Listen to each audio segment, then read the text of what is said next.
저게 연자제 시스템이라는 게 있어가지고 지금 생각하면 인간이 비극인데 아버지를 처단할 생각도 했었습니다. 체질이 크기 때문에 굶어 죽던가 영양실조 걸려서 집으로 돌아온다. 멍청한 망신 당하기 싫으면 운동을 경험하면서 계급을 업그레이드 하겠다. 네, 자녀한테 투자해서 운동을 시켜서 보내는 경우도 많습니다.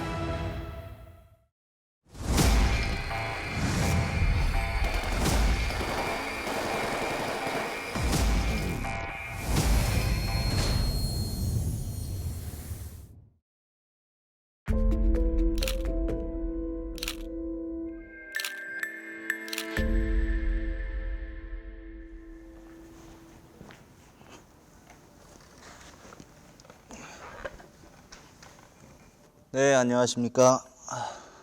저는 지난 2014년 서해바다 NLL을 넘어서 아버지와 함께 대한민국으로 온 한설송이라고 합니다. 대한민국으로 오던 당시 나이는 한 22살 정도 됐고요. 이제 10년이 정착 10년 차가 되어오고 있습니다. 제가 북한에서 최종적으로 복무했던 부대는 조선인민군 564 군부대라고 북한 항공 및 반항공 사령부 직속 체육중대에서 복싱 선수로 군복무를 마쳤습니다. 북한에는 각 군정별로 체육중대가 존재합니다. 그 체육중대라고 하면 저 황해도 4군단, 개성의 2군단, 그리고 강원도의 5군단과 1군단 이렇게 4개 군단이 전용군단이라고 불리는데 그 군단들에는 복싱 부대가 있습니다. 그리고 정찰총국, 해군, 공군 해서 총 8개 군단에는 복싱이 존재하고 그 외의 군단들에는 뭐 축구나 배구, 농구 같은 다른 구기 종목 위주의 종목들이 존재합니다. 예전에는 복싱이 그렇게 인기가 많았다고 했는데 최근 들어서면서 아무래도 꾸준 운동이다 보니까 부모님들이 좀 그래도 경제적인 형편이 괜찮다라고 하게 되면 별로 시키려고 하지 않는 비인기 종목 중에 하나로 돼버렸죠. 예전에 북한에 그 구용조 선수라고 있었습니다. 그 세계 경기 무대에서 미국 선수를 KO 시켰던 선수가 있는데 북한에서는 복싱계에서는 전설적인 인물로 이렇게 표현을 합니다. 물론 북한의 그 선수대 사항이나 뭐 이런 게 좀 좋지 않고 노후 이런 게 보장되지 못하다 보니까 그만큼 비인기 종목으로 자리 잡고 있습니다. 축구 같은 경우에도 평양 친구들이 한 50% 차지를 합니다. 대부분 운동을 잘하거나 하면 평양에 거주할 수 있는 환경이 될 수도 있기 때문에 이제처럼 국제경기 나가서 집을 선물로 받아서 평양 거주한다던가 이렇게 될 수 있기 때문에 지방에 있는 사람들이 계급을 업그레이드 하겠다, 계층을 업그레이드 하겠다 이런 목적으로 자녀한테 투자해서 운동을 시켜서 이렇게 평양 체육부대로 보내는 경우도 많습니다. 구기 종목들은 있는 집 자식들이 선호하는 그런 체육 종목이 됐습니다. 축구 같은 경우에는 여자 축구가 세계적으로 순위권에 들기 때문에 여자 자녀를 둔 그런 부모들은 딸을 축구 선수로 키워서 이렇게 표현하죠. 비행기 꼬리 한번 잡는다. 그래서 비행기 타고 외국에 나갈 수 있으면 참 좋은 그런 성공한 삶이 되는 거로 축구를 많이 시키고요. 그리고 사회에서 기관 기업소마다 배구와 롱구, 북한에서 롱구라고 하는 그 농구가 많이 인기를 끌고 있어서 각 기관 기업소별 대항 경기도 치러지고 해서 선수 출신들이 그 기관 기업소에 스카웃을 받아서 가서 순전히 운동만 하면서 회사 생활을 하는 그런 경우도 있습니다. 거의 자본주의 다 됐죠. 대부분 스카우트 과정을 거친다라고 볼 수가 있습니다. 어린 친구들부터 선발을 해서 조기 입대를 시키는 겁니다.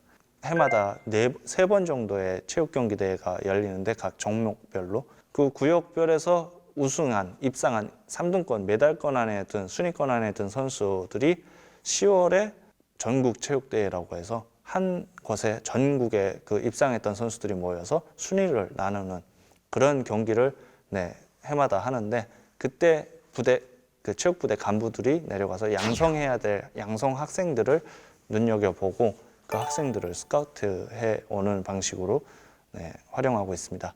제가 있을 때는 13살이 기준 나이였습니다. 저는 아버지가 체질이 크기 때문에 너 군에 나가면 무조건 굶어 죽던가 영양실조 걸려서 집으로 돌아온다. 그런 멍청한 망신 당하기 싫으면 어릴 때부터 축구 1년, 뭐 농구 1년, 뭐 권투 1년, 유술 1년, 레슬링 1년 이런 식으로 1년씩 운동을 경험하면서 체력을 쌓아서 나가서 남의 거 뺏어서라도 먹고 굶어 죽지만 마라.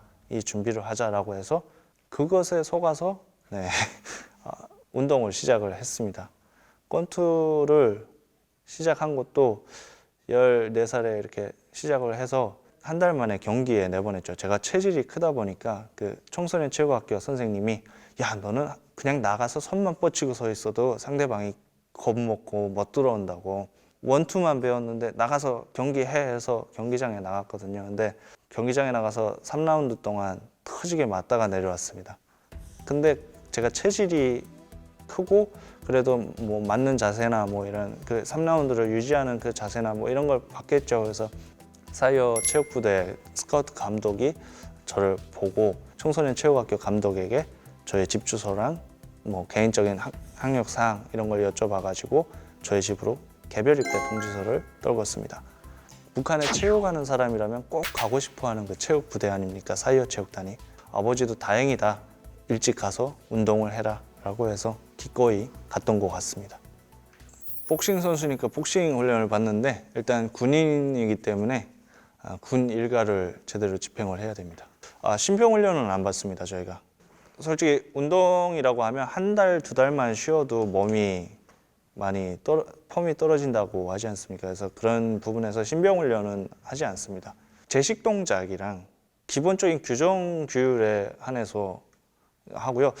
제가 일반 군인으로서 생활을 못 해봤기 때문에 그 군인들이 어떤 훈련을 받는지는 모르겠지만 군인들이 받는 정치사상 학습 그리고 중대관리 원칙, 뭐 당사상 학습 이런 것들은 동일하게 받습니다.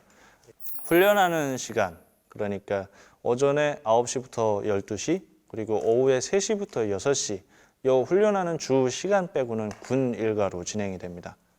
국제 경기 나가서 아무리 메달을 땄다고 해도 그렇게 다 영웅이 되는 건 아니고요. 그렇게 정치적인 큰 공을 세우거나 이런 이슈를 만들어내서 뭔가가 됐을 때 큰 그 공이 되는 거고 나머지는 뭐 연금 말씀하셨는데 연금 없고 그냥 집이나 차 이 정도로 끝난다고 보시면 됩니다. 북한은 배급제입니다. 1인당 규정 급식 정량이 정해져 있습니다. 중경기 선수들 같은 경우에는 하루에 쌀 1kg가 배급이 되도록 정해져 있습니다. 일반 성인들은 직장에서 배급하는 기준이 700입니다. 근데 체육인들은 1kg, 키로밥 먹는다라고 표현을 하는데 키로밥이라는 게 규정급식 1kg 밥이 다 나옴에도 불구하고 식자재 같은 경우에 많이 좀 하도 인원이 많다 보니까 인원들을 다 풍족하게 먹일 수 없어서 좀 많이 배를 골았던 것 같습니다. 맨밥에 간장 비벼 먹었던 때가 더 많았던 것 같습니다. 전체적으로 공통된 게 아니고 제일 엘리트들만 모이는 그 사이어 체육단이 그랬고 사이어도 1급 경기, 우리로 말하면 A조 경기에 나가는 선수들의 급식은 퀄리티가 훌륭합니다. 북한군은 규정상 1년에 보름의 휴가가 주어집니다. 북한군 휴가가 없다라고 다들 알고 계시는데 규정상 있습니다. 북한에 이동의 자유도 없고 그 휴가를 보름 내에 자기 집까지 갔다 올 수 있는 교통적인 환경도 북한 국내는 존재하지 않습니다. 대부분 열차가 연착이 지연이 많이 되고 이러다 보니까 평양에서 한북도 가는 것도 한 일주일 넘게 걸리죠. 근데 체육부대 같은 경우에는 돈 있는 자식들 대부분 형편이 되는 자식들이기 때문에 휴가를 줍니다. 동계훈련 시작하기 전에 보름을 주는데 여기서 한 가지 오해가 있는 게 북한은 뭐 국제경기 나왔다 지고 들어가면 아오지 탄강 가서 간다라고 하는데 실제로 국제경기뿐 아니고 국내 경기 사이어 한정입니다. 1년 평가를 합니다. 그래서 국내 경기를 내가 3번을 뛰었는데 3번에서 순위권, 메달권에 들어섰다라고 하면 보름 휴가를 다 갈 수 있습니다.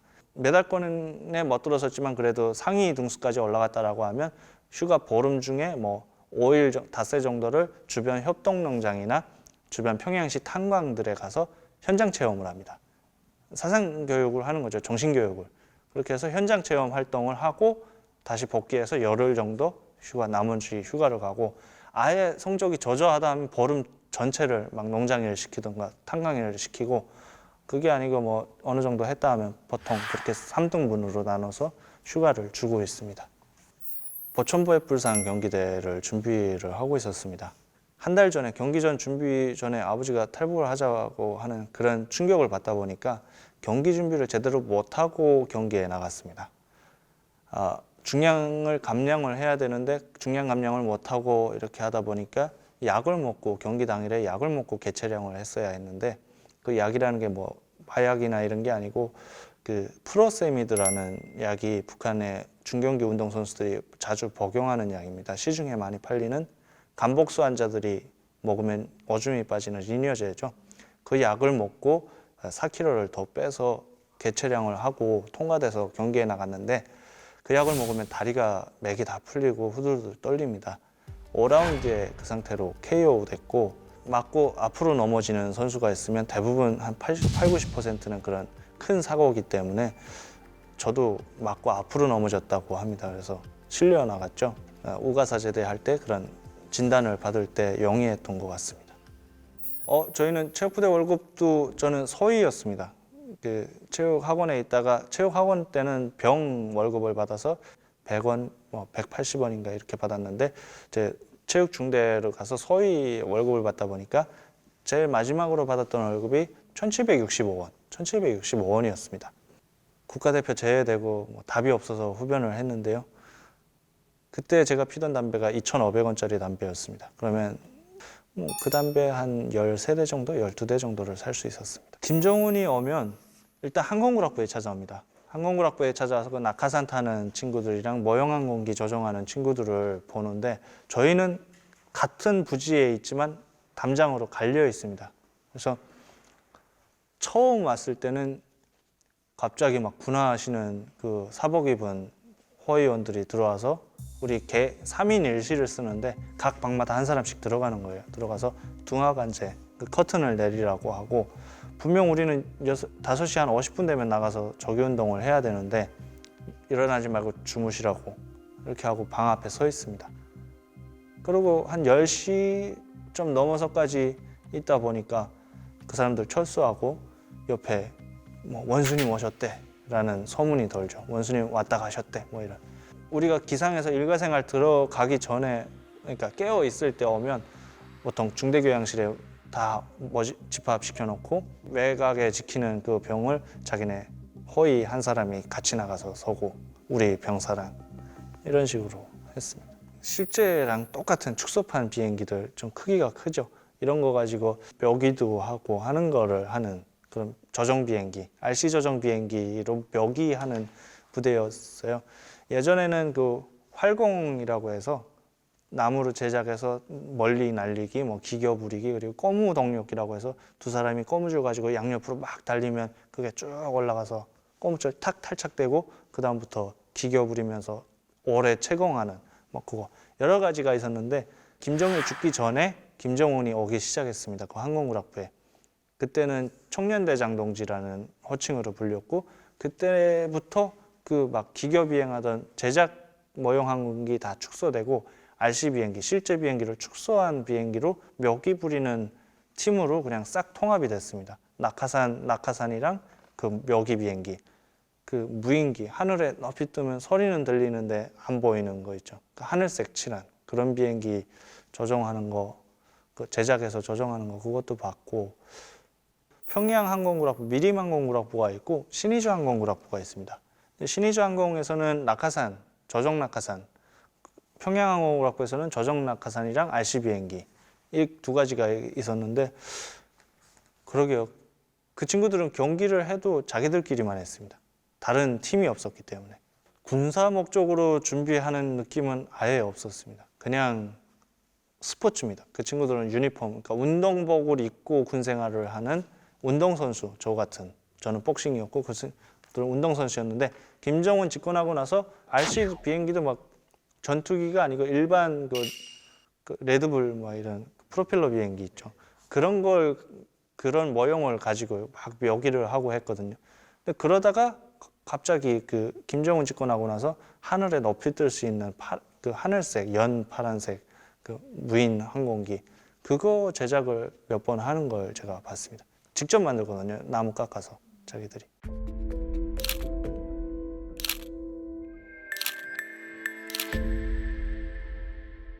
그 탈북 이야기를 몇 번 다른 사람들과도 이야기를 나눴었는데 이야기할 때마다 부끄러운 점이 있습니다. 저는 제 자의로 탈북 결심을 세우고 온 게 아니고 아버지에게 이끌려서 온 케이스다 보니까 그 부분이 지금으로서는 많이 부끄러운 그런 상황입니다. 근데 많이 부끄러워도 어쩌겠습니까? 저는 그때 거기서 북한에서 세뇌를 많이 받았던 상황이고 그 세뇌가 있기 때문에 북한이 지금까지도 유지되는 거죠. 아버지가 예전부터 탈북을 계획했던 것 같습니다. 그래서 제가 어느 정도 육체적 준비가 될 때까지 참았다가 저를 꺼두겨서 이렇게 남조선 가자라고 저희 부대로 찾아와서 제안을 했습니다. 처음 제안하던 당시에는 아버지를 혁명의 배신자로 생각을 했습니다. 그래서 아버지를 지금 생각하면 인간이 비극인데 아버지를 처단할 생각도 했었습니다. 하지만 또 인간이 피는 못 속인다고 또 이렇게 말하면 제 변명이기도 하지만 그래도 북한에 저게 연자제 시스템이라는 게 있어가지고 제가 아무리 아버지를 고발하고 처리를 해도 결국에는 저는 그 사회에서 역적의 자식으로 남을 수밖에 없기 때문에 할 수 없이 그냥 아버지를 따라 나섰던 그런 케이스입니다. 근데 아버지는 탈북을 제가 따라 나서겠다라고 결심을 하니까 일단 부대에다가 제대명령서를 공식적으로 받을 수 있게, 왜냐면 그냥 행방불명되면 다른 구분대 대원도 아니고 체육부대 말하자면 서수가 있는 곳에서 한 명이 없어지면 난리가 나기 때문에 공식적으로 전역을 이렇게 받자 해서 아버지가 있던 경제적인 재력과 인맥들을 동원해서 전역을 하고 탈북 준비를 했습니다. 아버지는 우리로 말하면 국방부죠. 그 인민무력부 개통해서 격리나 이런 그런 직책을 달고 그 장사를 하는 겁니다. 그 북한은 이동의 자유가 없는데 물건들이 무력부의 간판을 등에 달면 이동의 자유가 생깁니다. 진짜 큰 돈이 될 수 있는 무기인 거죠. 그런 걸로 아버지는 장사를 하셨고 그래서 경제적인 형편이 좋아져서 저희는 평양에 거주해서 살 수가 있었던 것입니다. 탈북 루트를 아버지가 제시한 게 중국을 통해서 가는 루트와 황해도를 통해서 예선강으로 서해 바다로 나가서 수영 쳐서 가는 그런 루트가 있었는데 저는 헤엄을 칠 줄 모릅니다. 아직도 물에 안 뜨거든요. 어릴 때부터 친구들이 핵잠수함이라고 별명도 붙여주고 물을 너무 무서워하다 보니까 저는 당연히 전자죠. 중국을 통해서 가는 그 루트를 선택했습니다. 근데 평양에서 살다가 중국까지 국경지대까지 올라가기가 참 힘듭니다. 그 올라가는 길에 김책시 그쪽까지 갔다가 저는 결국 포기했습니다. 경계도 삼엄하고 초소 하나하나 지날 때마다 두렵기도 하고 마치 내가 혁명의 배신자고 이 체제를 전복시키려는 간첩 활동을 하는 것처럼 그런 두려움도 있었기 때문에 아버지 보고 그럼 다시 황해도로 가는 게 어떻겠습니까? 라고 역제안을 했습니다. 저는 속으로는 아버지를 어떻게든 설득시켜서 북한에 남고 싶었던 것 같습니다.